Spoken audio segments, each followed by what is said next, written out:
Di sebuah rumah mewah yang sunyi, kami menenangkan malam-malam sepi kami dengan napas dan kehangatan tubuh satu sama lain.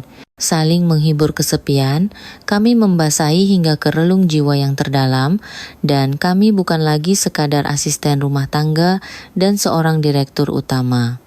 Tekan tombol subscribe dan setiap minggu kami akan membawakan kisah-kisah tersembunyi yang mengejutkan dan menyentuh dari kehidupan nyata. Kisah hari ini dimulai di kawasan Menteng, Jakarta Pusat, menaiki sebuah jalanan yang menanjak. Di ujungnya berdiri sebuah rumah mewah yang megah dan tenang. Dikelilingi tembok pagar abu-abu dan gerbang besi tempah hitam, di baliknya terhampar taman yang terawat dengan sangat rapi. Hari itu, seperti biasa, dengan gerakan tangan yang sudah akrab, saya menekan interkom di gerbang. "Ini saya, Bu Dewi." Terdengar bunyi klik saat gerbang terbuka dan saya melangkah masuk dengan hening. Sudah 8 tahun berlalu sejak suami saya pergi. Meski waktu telah berlalu begitu lama, kekosongan yang ditinggalkannya masih terasa begitu besar. Untuk sementara waktu, saya benar-benar hidup membelakangi dunia. Pekerjaan tak lagi bisa saya tangani, toko kosmetik yang saya kelola pun terpaksa saya tutup. Begitulah saya menghabiskan 8 tahun dalam kesendirian. Tak ada yang ingin saya lakukan, hari-hari hanyalah waktu yang harus saya lewati. Yang tak tega melihat saya seperti itu adalah seorang sahabat karib saya yang tinggal di Bintaro. "Dewi, kalau begini terus kamu bisa benar-benar sakit. Kamu harus bertemu orang, gerakkan badanmu sedikit." Melalui kenalannya, sahabat saya itu menawarkan pekerjaan sebagai asisten rumah tangga di sebuah rumah mewah di Menteng. Awalnya saya ragu. Namun, seperti kata sahabat saya, jika saya tidak melakukan sesuatu, saya merasa diri saya akan terus hancur. Pemilik rumah mewah itu adalah seorang pria berusia 70-an yang pernah memimpin bisnis besar dan telah pensiun 10 tahun lalu untuk menikmati masa tuanya. Begitulah pekerjaan ini dimulai. Sebuah rumah 3 lantai yang berdiri di atas bukit di kawasan Menteng. Langkah kaki yang terasa akrab, namun selalu diiringi ketegangan. Hari ini tepat 2 minggu sejak saya pertama kali menginjakkan kaki di rumah ini. Sinar mentari pagi di awal, musim kemarau menembus lembut melalui pintu kaca teras depan. Lantai marmer berkilau seperti kemarin setelah dipel dan furnitur buatan tangan kelas atas yang berjejer di sepanjang koridor berdiri dengan tenang dan agung layaknya di sebuah museum. Melewati teras depan dan menuju dapur, tangan saya bergerak secara otomatis. Di atas wastafel, piring-piring sisa makan malam kemarin tersusun rapi. Saya menyalakan air dan mulai mencuci. Suara piring yang digosok hingga kesat menggema pelan di dalam rumah yang sunyi. Bapak Budi Santoso, sang direktur utama, biasanya menghabiskan waktu di ruang kerjanya di lantai 2 setelah sarapan.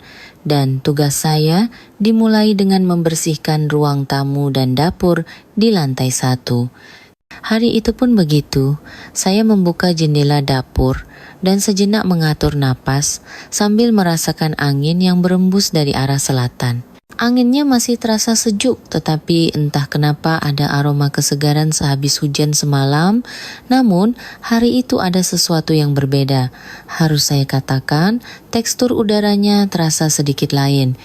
Rumah itu terasa terlalu sunyi. Di ruang yang senyap, aroma yang akrab atau suara langkah kaki yang ringan bisa menjadi penghibur. Tetapi hari itu, bahkan hal itu pun tidak ada. Dengan sedikit rasa cemas, saya menyelesaikan cucian piring dan sedang mengelak meja makan dengan lap ketika tiba-tiba saya merasakan ada seseorang di ruang tamu.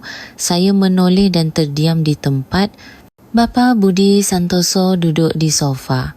Beliau hanya menatap keluar jendela tanpa berkata apa-apa. Pemandangan itu membuatnya tampak begitu sunyi dan tenggelam dalam kesepian yang mendalam. Selama 2 minggu saya bekerja di rumah ini pertama kalinya saya melihat beliau seperti itu. Beliau selalu tampak sibuk melakukan sesuatu. Sinar matahari yang menyelinap melalui celah gorden menyelimuti bahunya dengan lembut, dan di bawah cahaya itu, profil wajahnya tampak begitu kesepian. Suasana hatinya hari itu terasa sangat berat dan penuh kehati-hatian. Saya memberanikan diri menyapa, "Selamat pagi bapa, tumben sudah turun pagi-pagi." Beliau perlahan menoleh dan menatap saya. Saat mata kami bertemu, saya menahan napas sejenak. Tatapan matanya sulit dijelaskan dengan kata-kata. Sebuah kesedihan yang begitu dalam dan tua. Seperti sumur tua yang telah lama menampung air, tatapan itu menarik orang dengan tenang. Kami saling memandang sejenak tanpa kata, lalu beliau mengangguk sangat pelan. Itulah satu-satunya jawaban yang beliau berikan kepada saya hari itu. Sambil terus mengelap meja, saya tak bisa menahan diri untuk tidak melirik sosoknya yang terpantul di cermin. Lalu tiba-tiba saya sadar bahawa saya merasakan sesuatu. Anehnya, saat itu saya terus memikirkannya. Ini adalah pertama kalinya. Beliau adalah orang yang selalu rapi dan pendiam. Seorang pria tua yang dengan tabah berada di tempatnya tanpa pernah menunjukkan sedikit pun ketidaknyamanan. Tapi hari itu berbeda. Saat melihat profil sampingnya yang tampak kosong, tanpa sadar hati saya terasa nyeri. Dan saya merasakan sebuah emosi yang tak bisa dijelaskan perlahan mengguncang diri saya. Udara di rumah ini hari itu jelas berbeda. Anginnya, cahayanya dan juga hati saya. Dalam hari yang tampak biasa seolah tak terjadi apa-apa, sesuatu telah dimulai dengan sangat hening. Sore itu saya merapikan ruang tamu sambil tenggelam dalam pikiran. Saat saya menunduk untuk merapikan bantal sofa dan mengelap debu di meja, tatapan matanya terus terbayang. Aneh? Bukan, hanya tatapan mata yang bertemu sekali saat beliau menoleh, tapi emosi yang terkandung di dalamnya begitu mudah mengguncang hati saya. Setelah waktu makan siang, seperti biasa, saya memasak soto ayam dan menyajikannya di meja. Bapak Budi turun tanpa suara dan duduk di kursinya, menyantap soto dalam diam. Suasananya tidak canggung, tetapi lebih sunyi dari biasanya. Hanya suara sendok yang beradu dengan mangkuk yang terasa seperti satu-satunya percakapan. Beliau menyendok kuah soto dalam diam, lalu sejenak meletakkan sendoknya dan menatap saya tanpa kata. Lalu dengan suara yang sangat lembut, beliau berkata, "Saya sudah merasakannya sejak awal, tapi masakan Anda benar-benar enak." Satu kalimat itu membuat hati saya terenyuh. Ini pertama kalinya beliau menyapa saya lebih dulu. Terlebih lagi, nada bicaranya mengandung emosi yang sangat aneh. Seolah-olah beliau adalah orang yang teringat akan kenangan masakan yang sudah lama sekali tidak ia cicipi, kerinduan, kehangatan dan sedikit kenangan yang menyakitkan. Saya tersenyum hati-hati dan menjawab, "Terima kasih bapa, saya hanya sudah terbiasa memasak sejak lama." Beliau mengangguk mendengar jawaban saya, lalu kembali menyantap sotonya dalam diam. Tapi saya bisa merasakannya.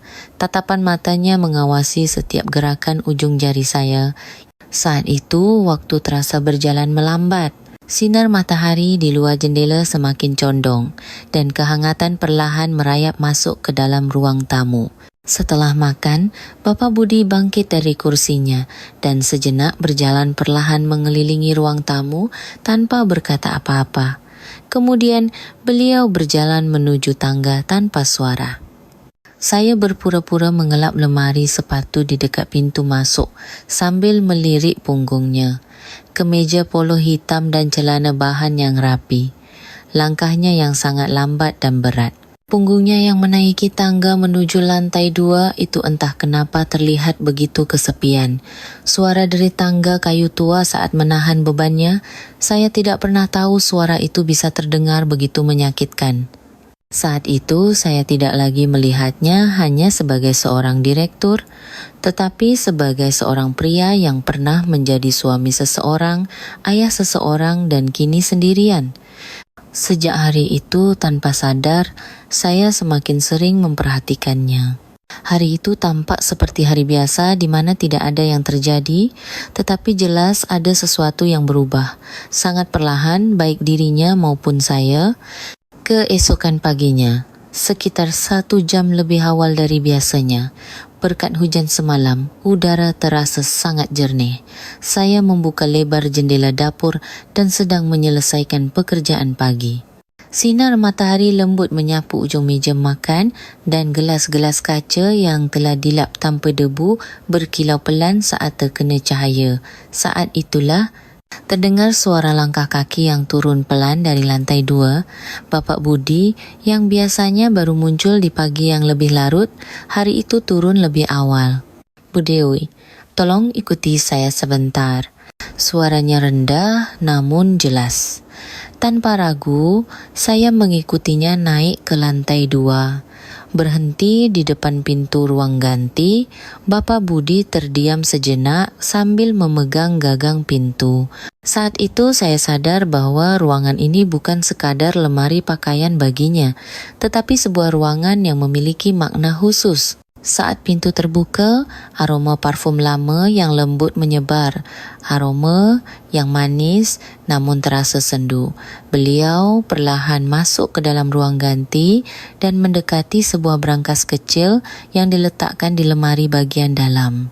Saat jari-jarinya menekan kombinasi angka, saya tidak melewatkan getaran yang sangat halus di ujung jarinya. Dengan suara bip, pintu brankas terbuka dan dari dalamnya muncul sebuah kotak perhiasan kecil. Bapak Budi mengambil kotak itu dan membukanya dengan hati-hati.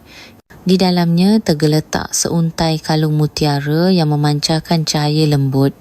Beliau menatap kalung itu lama tanpa kata, lalu perlahan berbalik dan mendekati saya. Ini, suaranya tercekat sejenak. Lalu dengan sangat hati-hati, beliau melanjutkan, "Apakah anda mahu menyentuhnya?" Saya terkejut tetapi mengangguk dan mengulurkan tangan. Beliau dengan hati-hati meletakkan kalung itu di telapak tangan saya. Saat itu, tangannya menyentuh punggung tangan saya dengan lembut. Sentuhan yang hangat dan bergetar secara aneh. Mutiara itu terasa lebih dingin dari yang saya duga dan berat. Bobotnya seakan menyimpan makna lebih dari sekadar perhiasan. Sambil menatap kalung itu tanpa kata, beliau berbisik pelan, "Isteri saya sangat cantik saat mengenakan ini." Mendengar itu, saya tidak bisa mengangkat kepala. Tatapan matanya, di dalamnya teraduk kerinduan, kepedihan, kesepian, dan kelembutan yang tak terlukiskan. Saya tidak berkata apa-apa. Saya hanya menggenggam kalung itu dengan hati-hati dan merasakan emosi itu bersamanya dalam diam. Saat itu, di dalam diri saya, sesuatu yang telah lama terpendam perlahan bergetar. Untuk sesaat, kami terdiam. Di ruang yang sunyi itu, hanya aroma parfum dan sensasi dingin dari mutiara yang mengisi udara.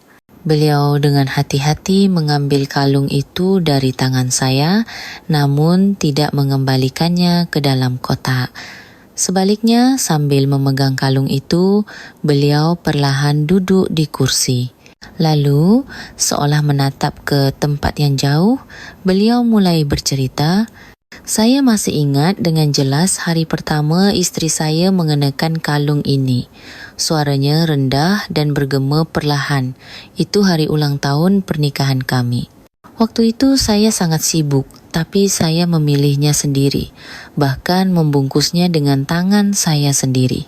Saya duduk diam di sampingnya tanpa mengucapkan sepatah kata pun, hanya dengan niat untuk ikut melihat kenangan itu bersamanya. Beliau sejenak memejamkan mata, lalu membukanya. Hari itu dia tertawa. Setelah sekian lama, dia benar-benar hanya tertawa tanpa berkata apa-apa.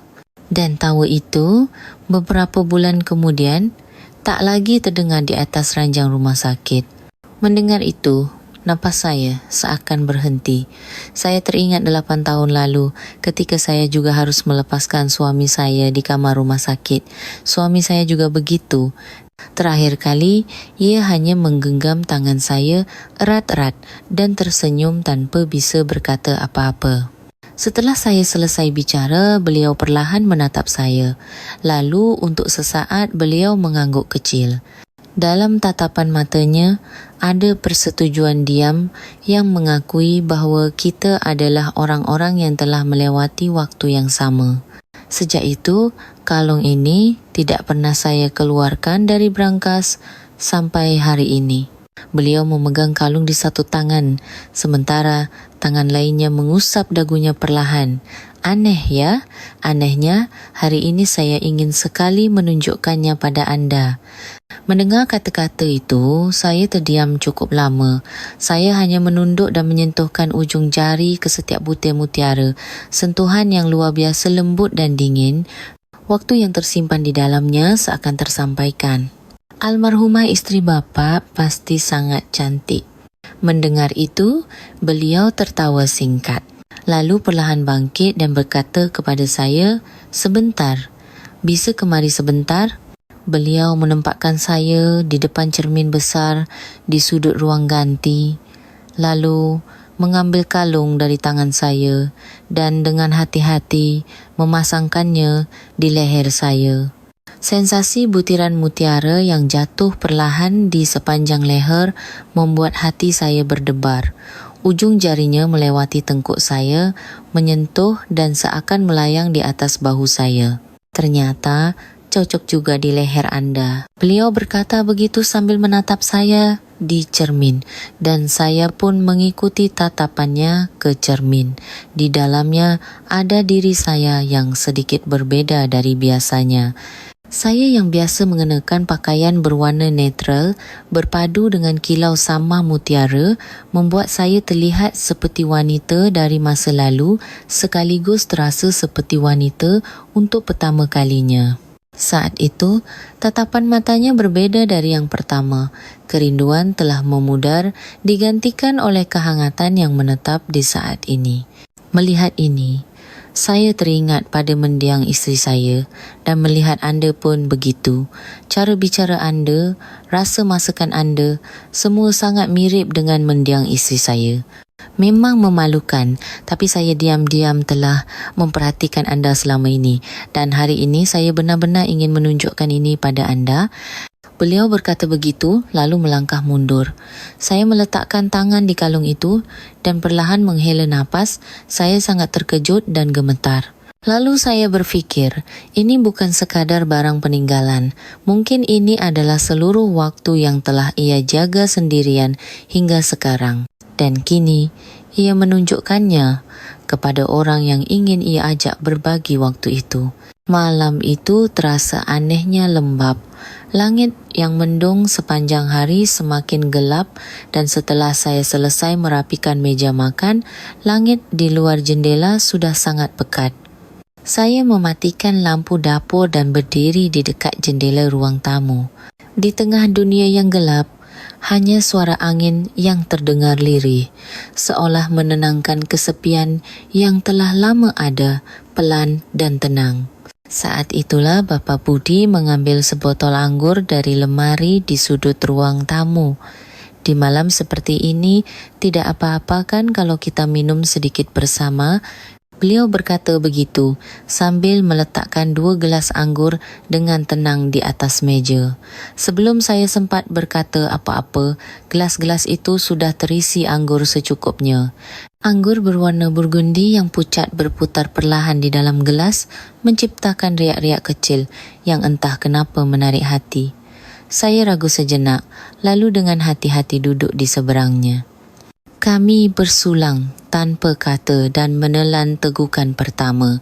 Aroma anggur perlahan menuruni tenggorokan. Kehangatan yang lembut menyebar dan entah kenapa saya merasa lega. Anggur ini sepertinya sudah lama ya. Saya memulai percakapan dan beliau tertawa kecil. Ya, Ini botol terakhir yang saya minum bersama istri saya. Waktu itu saya ingin menyimpannya, tapi hari ini entah kenapa saya ingin membukanya. Mendengar itu, salah satu sisi hati saya terasa haru. Dari suaranya yang mengeluarkan kenangan bersama, terdengar kerinduan yang lebih dalam dari kesedihan. Kami duduk berhadapan dalam diam untuk beberapa saat. Hanya suara angin lembut yang mengisi ruangan sesekali bercampur dengan suara gelas yang bersentuhan dan helaan napas. Lalu tiba-tiba ujung jarinya melewati meja dan menyentuh punggung tangan saya. Seketika jantung saya berdebar kencang. Untuk dianggap sebagai sentuhan tak sengaja, ada keraguan di ujung jarinya dan jelas ada sesuatu yang ingin ia sampaikan.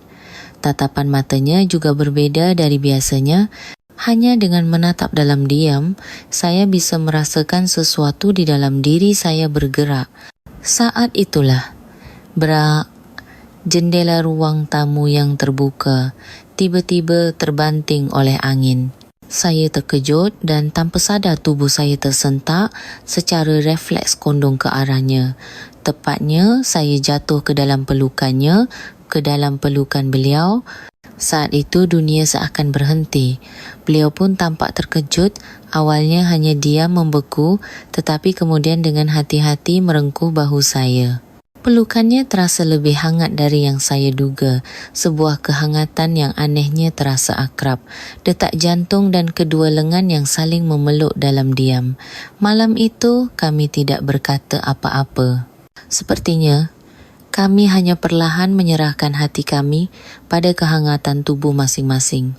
Selama berada dalam pelukannya, tak ada satupun suara dunia yang terdengar di telinga saya. Hanya napasnya yang tenang di dekat kepala saya, kehangatan yang menjalar dari bahunya, dan batasan hati saya yang runtuh saat itu yang terasa begitu jelas. Awalnya saya hanya terkejut dan memeluknya. Tetapi kini saya sadar bahwa saya sendiri yang semakin dalam membenamkan diri dalam pelukannya. Beliau pun dengan hati-hati memeluk saya erat. Satu tangan merengkuh punggung saya, tangan yang lain diam di atas kepala saya. Tanpa sepatah kata pun, tetapi sentuhan itu begitu lembut. Entah berapa lama kami seperti itu. Saya bahkan tidak tahu berapa lama waktu telah berlalu. Beberapa saat kemudian, saat saya perlahan mencoba melepaskan diri, beliau pun mengikuti gerakan saya dan dengan alami melepaskan pelukannya. Saya tersenyum canggung dan beliau menerima senyum itu dengan tenang sambil menenggak sisa anggur di gelasnya. Lalu perlahan mengangkat pandangannya dan berkata kepada saya, "Bu Dewi," panggilan singkat itu entah kenapa terasa asing dan entah kenapa membuat hati saya bergetar. Saya tidak pernah menyangka bisa merasakan seseorang lagi seperti ini. Beliau berkata begitu sambil menatap wajah saya dengan hati-hati dan saya pun menahan napas tanpa menghindari tatapannya. Saat itu, kami seakan tahu bahawa kami memikirkan hal yang sama tanpa perlu mengatakannya. Beliau perlahan mencondongkan tubuhnya dan saya memejamkan mata. Bibir kami bertemu, pelan dan sangat hati-hati. Ciuman yang singkat namun dalam, gemetar namun hangat, itu bukan sekadar ekspresi perasaan, melainkan momen ketika hati yang telah lama beku perlahan mulai mencair. Setelah bibir kami terlepas, kami masih saling menatap. Tanpa kata, namun seperti percakapan yang sangat dalam. Tak ada keraguan di matanya dan saya pun memutuskan untuk tidak menghindari momen ini. Hanya membiarkan pintu hati saya terbuka seperti ini agar hati beliau bisa masuk melalui pintu hati saya. Malam itu untuk pertama kalinya saya merasa kesunyian di rumah ini bukanlah kesepian, melainkan ketenangan. Dan di dalam ketenangan itu, cinta yang kecil dan hati-hati untuk seseorang sedang meresap. Keesokan paginya, seperti biasa saya kembali menuju rumah beliau. Kehangatan bibirnya yang masih tersisa di bibir saya membuat saya langsung merasa bahwa apa yang terjadi semalam bukanlah mimpi. Hati yang entah kenapa terasa lebih ringan. Namun ciuman hati-hati yang kami bagi semalam dan kehangatan tubuhnya terus berputar di kepala saya. Ketika saya masuk dengan tenang ke dalam rumahnya, sebuah pemandangan menakjubkan menanti saya. Di dapur, Bapak Budi yang mengenakan celemek sedang memasak sesuatu dengan penuh perhatian. Aroma soto ayam. Dan di sampingnya, beberapa lauk pauk tersaji rapi. "Bapa," panggil saya hati-hati dan beliau menoleh sambil tersenyum. Bu Dewi, pagi ini saya ingin mencoba menyiapkannya sendiri." Mendengar itu, saya terkejut sekaligus merasa ada yang menggelitik di hati. Saat pertama kali datang ke rumah ini, saya tidak pernah membayangkan pemandangan Bapak Budi memasak seperti ini di dapur. Soto ayam ternyata lebih sulit dari yang saya duga. Kuahnya terlalu asin, jadi saya tambahkan sedikit air lagi. Tidak tahu apakah rasanya pas. Beliau tersenyum canggung sambil mengangkat sendok sayur. Kami duduk berhadapan di meja makan dan dengan hati-hati mengangkat sendok. Saat saya mencicipi sesendok kuah, rasanya ternyata gurih dan ringan. Rasanya sangat enak loh, kata saya, dan beliau membuka matanya lebar-lebar sambil tersenyum. Tanpa kata, senyumnya begitu tulus dan hangat. Sambil mencicipi lauk satu persatu, setelah soto, percakapan hening mengalir di antara kami dan suasana terasa lebih lembut dari kemarin, bukan canggung. Namun, saat saya hendak menyendok kuah lagi, lengan saya menyenggol gelas air hingga jatuh dan pecah. Maaf. Saya buru-buru hendak mengelap air dan membersihkan pecahan gelas. Tetapi beliau lebih dulu mendekat dengan lembut dan mengelap air di lengan saya dengan sapu tangan kecil. "Anda tidak apa-apa, diam saja. Biar saya yang bersihkan. Anda tidak boleh terluka." Sentuhan tangannya begitu hati-hati dan hangat, sampai saya bingung apakah ini sekadar perhatian atau sebuah perasaan. Saya menunduk dan tersenyum pelan, dan beliau pun tersenyum tanpa kata. Di luar jendela, sinar matahari pagi masih menyebar, dan bunga-bunga di vas kecil di atas meja seakan mengangguk pelan, memberkati pagi kami. Pagi itu, saya bisa tahu dengan pasti. Sesuatu di antara saya dan beliau perlahan tapi pasti sedang berubah. Selesai makan dan saat merapikan meja, bayangan beliau yang membersihkan gelas pecah yang saya jatuhkan terus terbayang. Perhatiannya yang lembut dan hangat, sisa-sisa emosi dari malam sebelumnya, terasa begitu tenang dan kental. Saya berdiri di depan wastafel mencuci piring, lalu sejenak berhenti dan mengeluarkan ponsel. Saat itu, saya melihat pesan masuk dari anak perempuan saya. "Ma, akhir pekan ini ada waktu. Kalau ada waktu, kita ketemu ya. Aku juga lagi butuh uang." Oh, kalimatnya singkat. Tetapi saat melihat pesan itu, keseimbangan dalam diri saya sedikit goyah. Anak perempuan saya sejak beberapa tahun lalu selalu menghubungi saya jika butuh uang untuk usahanya. Hanya saat-saat seperti itulah ia menghubungi. Setelah suami saya meninggal 8 tahun lalu, ia jarang sekali menghubungi saya yang tinggal sendirian. Mungkin karena itu rasa sepi dan hampa yang saya rasakan semakin besar. Saya tidak bisa langsung membalas pesannya. Saya hanya mematikan suara ponsel dan menutup layarnya dengan tenang. Saat itu beliau sudah mendekat di samping saya dan bertanya pelan, "Ada masalah?" Saya mengangguk sedikit. Anak perempuan saya ada sedikit masalah. Beliau tidak bertanya lebih jauh. Keheningan itu justru terasa begitu lembut. Sikapnya yang menghormati masalah pribadi masing-masing menjadi penghiburan besar bagi saya. Setelah semua piring bersih, beliau kembali duduk di meja makan dan menatap keluar jendela. seolah tenggelam dalam pikiran yang dalam.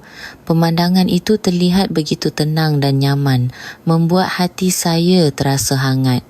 Saat itu beliau berkata pelan, "Saat isteri saya atau Bu Dewi yang memasaknya, saya hanya makan dengan nikmat. Ternyata soto ayam lebih sulit dari yang saya duga." Mendengar itu, saya tidak bisa menahan tawa dan mengangkat kepala. Beliau pun menatap saya dan tertawa. Masih memikirkan itu, tawa itu tidak ada kepura-puraan atau kecanggungan. Hanya bukti bahawa dua orang di meja makan yang sama, berbagi makanan yang sama dan mulai mengeluarkan isi hati yang sama dengan hati-hati. Dan saya berfikir, mungkin hanya dengan bisa merasakan waktu yang begitu tenang bersama orang ini, hati saya sudah sangat condong padanya. Malam itu sangat sunyi. Setelah seharian merapikan rumah dan hendak pulang, Bapak Budi berkata dengan lembut, "Bu Dewi, apa ada acara malam ini? Kalau ada waktu, mau nonton filem bersama?" Saya ragu sejenak, tetapi melihat tatapan matanya, kata penolakan tidak muncul di benak saya. Itu adalah tatapan mata yang membuat saya tidak bisa mengabaikan kesepian seseorang. Saya meletakkan tas saya dan mengangguk pelan. Lampu ruang tamu sedikit diredupkan dan beliau masuk untuk mandi dan kembali.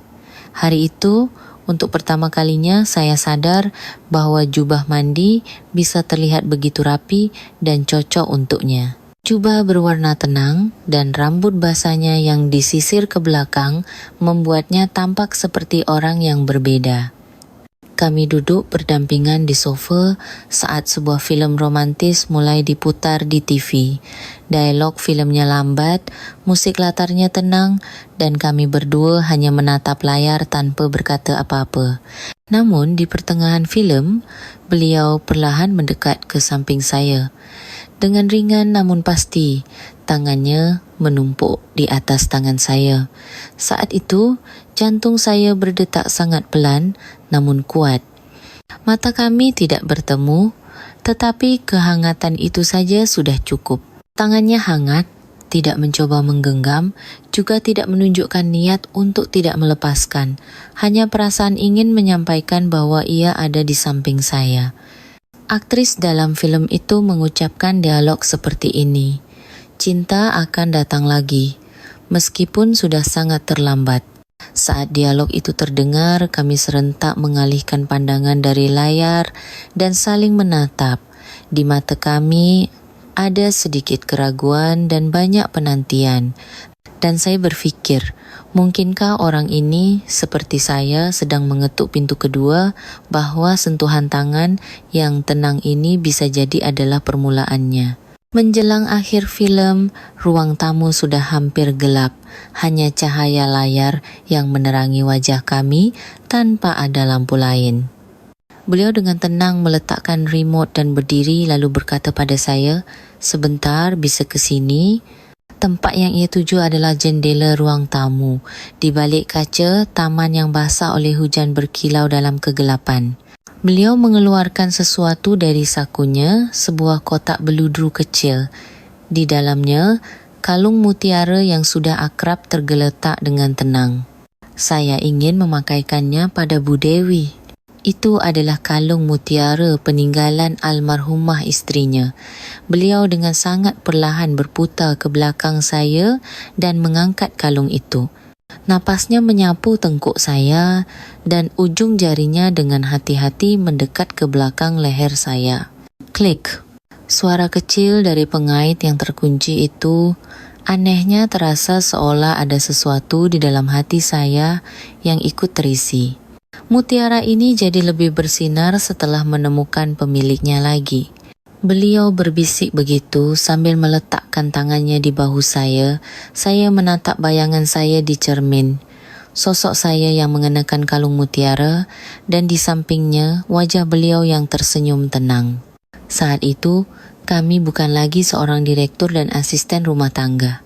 Beliau merengkuh bahu saya dan saya sedikit memutar kepala untuk bersandar di dadanya. Jantung berdetak pelan dan kehangatan yang tersampaikan tanpa kata seolah menyelimuti seluruh tubuh. Dan dengan sangat alami, kami kembali berciuman. Ciuman itu tidak lagi hati-hati. Getaran dari kemarin masih ada, tetapi kali ini lebih dalam, lebih tulus. Pelukan pun menyusul dan dalam kesunyian yang seakan menghentikan waktu, kami saling memeluk erat. Tak ada kata yang diperlukan.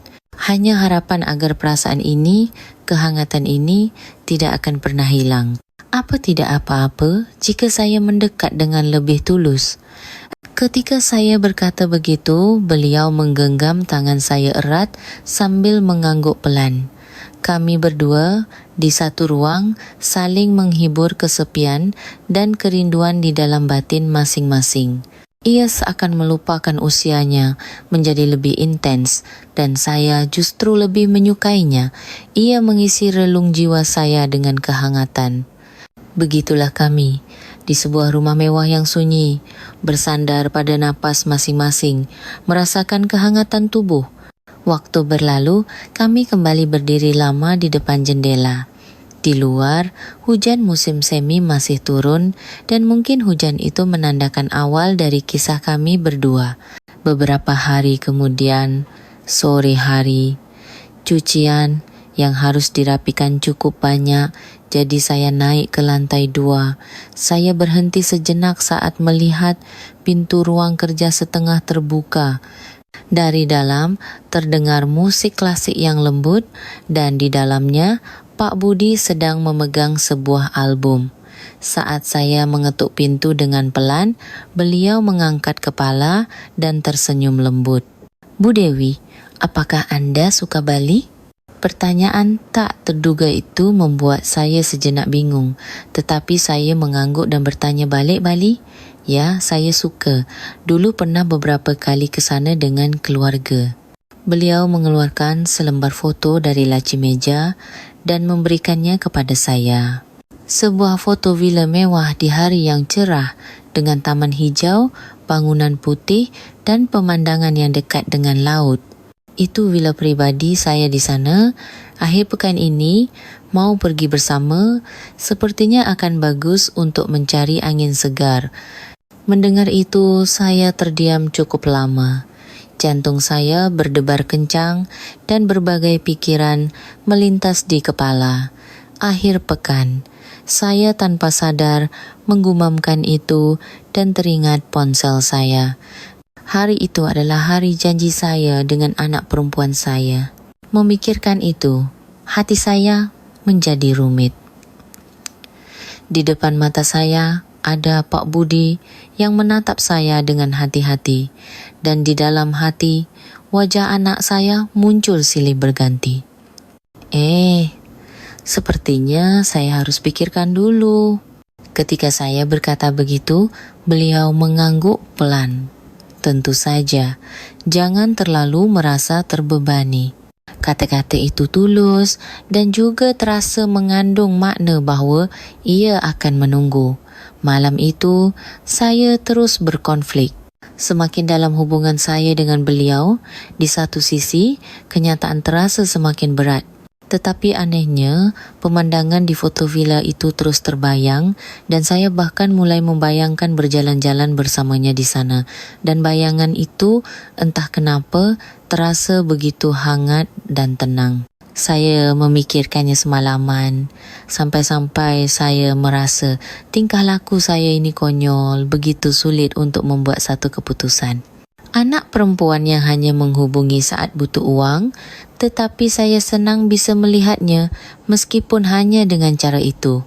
Kapan terakhir kali saya melihatnya pun sudah samar-samar, tetapi di depan janji itu saya terus mengulang keraguan tanpa alasan.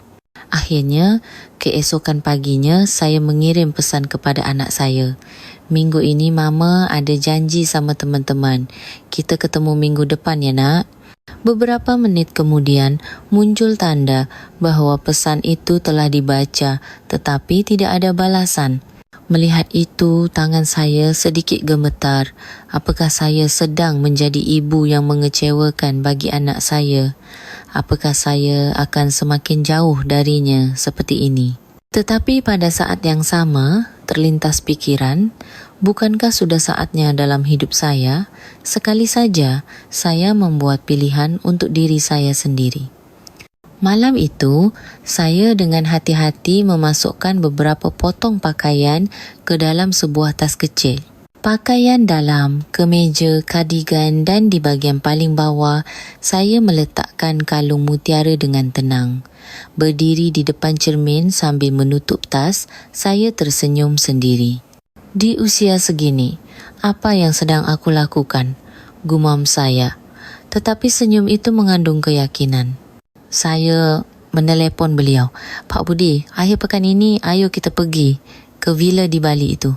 Beliau sejenak menahan napas, lalu tertawa dengan hati-hati dan jelas.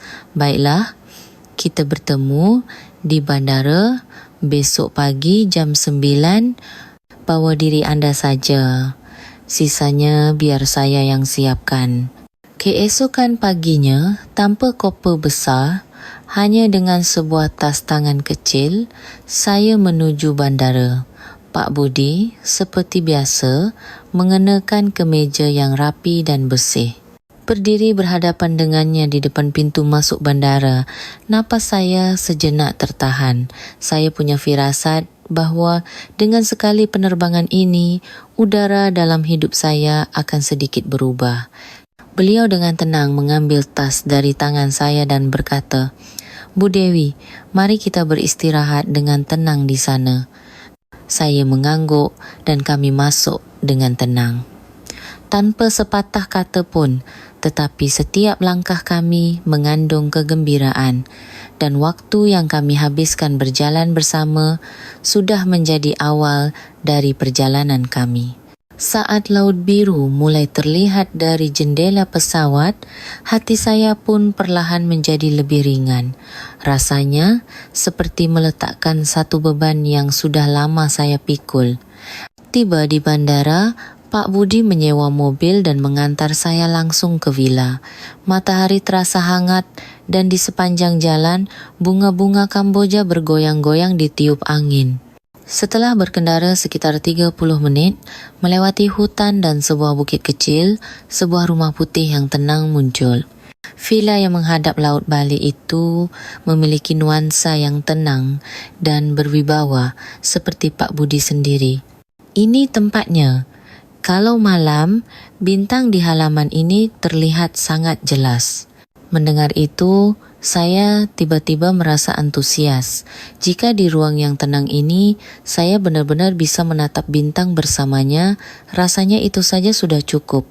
Kami membongkar barang bawaan dan menyiapkan makan malam sederhana. Beliau berdiri di dapur memanggang ikan dan saya di sebelahnya membuat sambal mata sambil tertawa alami. Pak Budi, sepertinya lebih percaya diri memanggang ikan daripada membuat soto ayam, ya? Haha, daripada itu dipanggil Mas Budi rasanya lebih menyenangkan. Mendengar itu, hati saya terasa sedikit hangat. Di meja makan malam, tersaji hidangan sederhana namun rapi hasil tangan beliau dan kami makan dengan perlahan. Saat sedang makan, Mas Budi berkata pelan, Dewi, kalung mutiara itu benar-benar cocok untukmu. Saya sedikit terkejut dan tersenyum. Sekarang kalau tidak memakainya, rasanya hampa sekali, seperti kembali ke masa sebelum bertemu Mas Budi. Jangan khawatir, saya akan selalu ada di sisi Dewi mulai sekarang. Saya tidak menjawab, hanya menunduk, dan saat itu hati saya terasa luluh. Selesai makan, kami duduk berdampingan di kursi halaman. Tak ada suara di sekitar, hanya angin Bali yang menyelimuti kami dengan lembut. Saat menengadah ke langit, ribuan bintang berkelip. Beliau, tanpa kata, menggenggam tangan saya. Dewi, saya harap momen ini akan terkenang lama. Saya mengangguk pelan, dan di bawah cahaya bintang, bayangan kami berdua sedikit menyatu. Saat tangannya menumpuk di atas punggung tangan saya merasakan seluruh tubuh saya bergetar pelan Getaran itu bukan ketakutan, melainkan penantian. Udara malam terasa sejuk, tetapi kehangatan yang menjala dari tangannya terasa hangat. Di bawah tatapan bintang yang hening, kami tidak berkata apa-apa, tetapi kami sudah saling memastikan perasaan masing-masing. Beberapa saat kemudian beliau perlahan berdiri. "Ayo masuk, udaranya dingin." Saya mengangguk dan kami berjalan bersama menuju villa. Setelah menutup pintu depan dan masuk, ruang tamu terasa lembut dengan cahaya lampu yang hangat.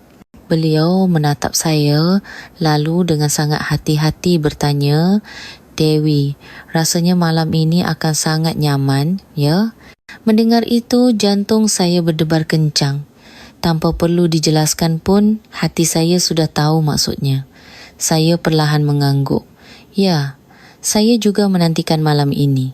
Beliau melangkah mendekat dan menuntun tangan saya. Kamar tidur itu sunyi dan di atas tempat tidur, spray putih dan bantal-bantal yang telah disiapkan tersusun rapi. Beliau berdiri di depan saya dan mengecup ujung jari saya dengan lembut. Lalu, tanpa kata, memeluk saya. Pelukan itu hangat dan rasanya kesepian yang panjang satu persatu mencair.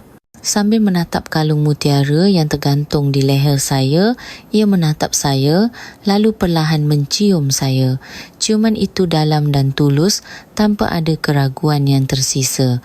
Saat napas kami menyatu dan tangannya dengan hati-hati merengkuh punggung saya tidak lagi terpaku pada masa lalu, melainkan merasakan sepenuhnya momen saat ini. Malam semakin larut dalam keheningan dan di luar jendela cahaya bintang masih mengalir dan saya dalam pelukannya untuk pertama kalinya memikirkan kata kegembiraan bukan kesepian. Malam itu akan tersimpan lama dalam ingatan seperti cahaya yang tenang. Keesokan paginya, sinar matahari perlahan merayap masuk melalui celah gorden. Saat membuka mata, yang pertama kali saya lihat adalah punggung Mas Budi yang sedang duduk di samping menyeduh kopi. Pemandangan itu entah kenapa tidak terasa asing, seperti orang yang sudah hidup bersama sejak lama begitu alami. "Sudah bangun?" Ia berbalik dan tersenyum lembut. Saat saya merapikan selimut dan keluar, di atas meja sudah ada 2 cangkir kopi hangat dan roti panggang dengan olesan mentega. "Mas sendiri yang memanggangnya?" tanya saya, dan ia mengangkat bahu sambil berkata, "Oven yang melakukannya. Saya hanya menekan tombol. Lebih mudah daripada soto ayam." Mendengar itu, tanpa sadar saya tertawa. Di dalam tawa singkat itu, ada sesuatu yang hangat meresap. Sambil minum kopi dalam diam, ia tiba-tiba meletakkan cangkirnya dan membuka mulut. "Dewi, bagaimana kalau kita tinggal di sini saja, berdua?" Saat itu, kata-katanya terasa lebih kental daripada aroma kopi merasuk ke dalam hati. Saya terkejut menatapnya dan di matanya ada ketulusan. Jakarta terlalu banyak orang membuat hati jadi gelisah. Untuk hidup tenang, rasanya terlalu ramai. Saya ingin memulai waktu kita berdua dengan tenang di sini. Mendengar itu, saya kehilangan kata-kata. Matanya seakan berkata bahwa ia tidak ingin lagi sendirian. Dan ia ingin berbagi ruang itu dengan saya. Kehidupan di Bali menyambut pagi bersama seperti ini. Pagi bersama Dewi terasa sangat menyenangkan. Mendengar itu, saya perlahan mengangguk. Meskipun belum bisa mengatakannya dengan kata-kata, hati saya sudah ada padanya. Selesai sarapan, kami memutuskan untuk berjalan-jalan di sekitar villa. Angin musim gugur di Bali terasa sejuk, namun jernih, dan berjalan berdampingan dengan Mas Budi di jalan itu, entah kenapa ada ketenangan yang menyelimuti. Melewati sawah kecil, di balik tembok batu, pohon pepaya dengan buah-buah oren bergantungan dan setiap orang yang lewat menyapa kami. Pak Budi, tumben jalan-jalan pagi?" "Iya nih, keluar pagi-pagi karena bersama orang baik." Mendengar itu, saya menunduk malu dan beliau dengan tenang menggenggam tangan saya. Di tangan itu, ketulusan yang kokoh dan keinginan untuk tidak melewatkan momen ini tersampaikan sepenuhnya. Berjalan sedikit lagi, kami melewati sebuah warung kopi tempat teman-teman Mas Budi berkumpul. "Wah, Pak Budi, lama tidak bertemu." Beliau tersenyum dan melambaikan tangan dan mereka mendekati kami. "Oh, ini orangnya ya." Semua menyapa dengan ramah, seolah sudah mengenal saya. Mas Budi tidak melepaskan tangan saya, hanya mengangguk tanpa kata, dan di mata mereka ada sambutan hangat dan kegembiraan. Ini teman-teman yang saya kenal waktu dulu, pernah tinggal sebentar di Bali untuk urusan pekerjaan. Dalam perjalanan pulang setelah disambut oleh teman-temannya, kami berjalan tanpa kata. Tetapi dalam keheningan, kami saling memahami. Saat kami duduk berdampingan di bangku di sebuah saung kecil, saya yang lebih dulu berkata pelan, "Saya juga akan bersama Mas. Di sini dalam kehidupan ini." Mas Budi menoleh tanpa kata dan menatap saya. Di matanya tercurah kelegaan, rasa syukur dan kegembiraan yang tak terlukiskan dengan kata-kata. Sore itu kami menyapu daun-daun kering di halaman bersama, merasakan untuk pertama kalinya bagaimana rasanya menata rumah kami sendiri. Kehidupan di Bali perlahan menjadi akrab. Setiap pagi saya terbangun oleh suara angin, dan saat sinar matahari menyapu jendela dapur, saya berpikir, apakah ini benar-benar kenyataan? Mas Budi menyirami tanaman di halaman dan saya menemaninya di samping, memulai hari yang sederhana namun hangat. Di akhir pekan, kami pergi berbelanja bersama. Saat berjalan bergandengan tangan di pasar, terkadang terdengar ucapan, "Di usia segitu, mesra sekali ya." Saat itu, Mas Budi akan menggenggam tangan saya sedikit lebih erat. Sedikit nakal, seperti anak kecil. "Sawi untuk sayur lodeh di sini paling bagus. Minyak kelapa juga beli di sini saja, wanginya beda." Kini saya juga punya toko langganan dan saya tidak lagi merasa asing berada di sampingnya.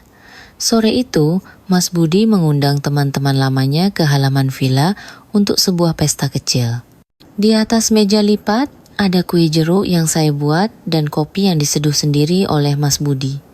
Teman-temannya berkumpul, tertawa, dan bercengkerama di bawah sinar matahari. Saya bolak-balik antara dapur dan halaman, mengantarkan minuman sambil mengamati dengan tenang. Mas Budi dan teman-temannya menyuruh saya untuk duduk, tetapi bagaimana hati ini bisa begitu? Menganggap mereka sebagai tamu di rumah, saya jadi ingin terus menyajikan sesuatu. "Dewi, sebentar ke sini," panggil Mas Budi. Di depan teman-temannya, ia menggenggam tangan saya dan berkata, "Ini adalah orang yang sekarang hidup bersama saya." Semua tidak terkejut. Sebaliknya, seolah itu hal yang wajar, tepuk tangan hangat menyambut, seperti dari teman lama. Saat itu, air mata saya hampir menetes. Ternyata menjadi pendamping seseorang itu adalah hal yang begitu tenang namun hangat. Hari itu, Mas Budi menghabiskan semua sisa kue jeruk yang saya buat. Pemandangan itu entah kenapa terlihat lucu seperti anak kecil, membuat saya tanpa sadar tertawa. Hari itu, saya menanamkan kata kebersamaan, bukan perpisahan, di dalam hati saya. Setelah teman-temannya pulang, halaman kembali sunyi. Merapikan cangkir teh yang ditinggalkan tamu dan memungut satu persatu kulit jeruk yang jatuh di rumput, barulah saya bisa bernapas lega. Mas Budi duduk di kursi di bawah naungan pohon dan di meja sebelahnya ada secangkir teh yang saya seduhkan. "Dewi, kemarilah." Ia melambaikan tangan, memanggil saya di sudut halaman, di tempat di mana sinar matahari mulai condong. Saya duduk dengan tenang. "Kue jeruk hari ini enak sekali." Semua orang bertanya resepnya berkali-kali. Mendengar itu, saya tersenyum dan menggelengkan kepala.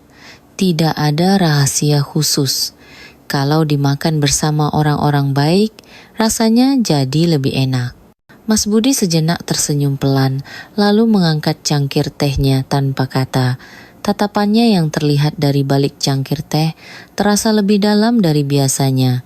Dewi, apakah ini kehidupan yang kita impikan? Mendengar pertanyaan itu, saya terdiam lama. Pertanyaan yang begitu sederhana, tetapi kenapa begitu dalam menusuk hati? Sejujurnya, saya tidak pernah memimpikan kehidupan seperti ini. Saya pikir itu adalah hal yang terlalu jauh. Mendengar itu, Mas Budi mengangguk pelan. Saya juga begitu. Saya pikir cinta di usia senja itu hanya ada di drama atau novel. Kami duduk dalam diam untuk beberapa saat. Angin sepoi-sepoi berlalu dan dari kejauhan terdengar suara burung gagak. Lalu saya dengan tenang menggenggam tangannya. Tetapi momen saat ini sangat jelas. Ini adalah kehidupan yang kita impikan bersama dan kita wujudkan bersama. Mas Budi menggenggam tangan saya erat sambil tersenyum tanpa kata. Bunga-bunga liar kecil yang mekar di sudut halaman, sinar matahari sore, dan dua orang yang duduk berdampingan. Satu pemandangan itu saja sudah cukup untuk perlahan menghibur semua kesepian dan kelelahan. Hari itu, sinar matahari terasa begitu lembut. Di halaman villa di Bali, senja perlahan merayap masuk dari balik tembok batu. Mas Budi dan saya duduk berdampingan di bangku kayu. Aroma jeruk samar-samar tercium di halaman dan dari kejauhan terdengar suara ombak yang tenang. Saya tidak tahu kalau senja bisa secantik ini, kata saya, dan Mas Budi mengangguk. Terlihat lebih cantik karena kita bersama. Mendengar itu, saya perlahan tersenyum. Saat ujung jari kami bersentuhan, Mas Budi menggenggam tangan saya lebih dalam. Lalu setelah ragu sejenak, ia perlahan membuka mulut. Dewi, saya. Baru sekarang saya merasa benar-benar hidup. Selama ini saya sangat kesepian dan tidak bisa menceritakannya kepada siapapun. Suaranya bergetar pelan. Dan di dalam kata-katanya terkandung kesepian dan penantian yang telah lama terpendam. Meskipun awalnya saya tidak bersama Dewi, tapi mulai sekarang saya ingin bersama Dewi sampai akhir. Mendengar itu, sudut mata saya terasa panas. Sejak pertama kali menekan bel di rumah Mas Budi, saya tidak pernah membayangkan hari seperti ini akan datang. Tapi sekarang saya tidak bisa menyangkal bahwa hari-hari yang saya lalui bersamanya telah menjadi waktu yang paling saya butuhkan. Mas Budi, kata saya sambil menggenggam tangannya dengan tenang, saya juga semakin terlambat, semakin dalam cintanya. Ia mengangguk pelan dan mengecup punggung tangan saya. Ciuman hangat itu terasa seperti janji yang lebih dalam dari kata-kata apapun. Langit perlahan memerah dan di antara kami berdua ada kedamaian yang mengalir tanpa kata. Malam itu kami duduk berdampingan di ujung teras. Langit malam Bali sangat cerah dan cahaya bulan yang lembut turun dengan tenang menyelimuti bahu kami. Mas Budi memegang teh bunga krisan hangat di tangannya dan saya dengan selimut di pangkuan menatap langit. Keheningan yang nyaman itu entah kenapa meresap hingga ke lubuk hati. Bulannya besar sekali ya, kata saya pelan dan ia mengangkat kepala menatap bulan. Dewi, dulu saya melihat bulan ini sendirian, hanya simbol kesepian. Tapi hari ini bulan ini terasa sangat hangat. Mendengar itu, saya sedikit memiringkan kepala dan tersenyum. Ia dengan tenang menggenggam tangan saya dan kami duduk berdampingan menatap langit untuk waktu yang lama. Saat itu, saya yang lebih dulu berkata, "Mari kita tulis kehidupan kedua kita dengan baik, Mas Budi." Ia mengangguk dan menggenggam tangan saya erat. "Ya Dewi, sisa hidupku sekarang akan kutulis lembar demi lembar bersamamu." Satu jawaban itu saja sudah terasa seperti balasan atas semua penantian dan kesepian selama ini.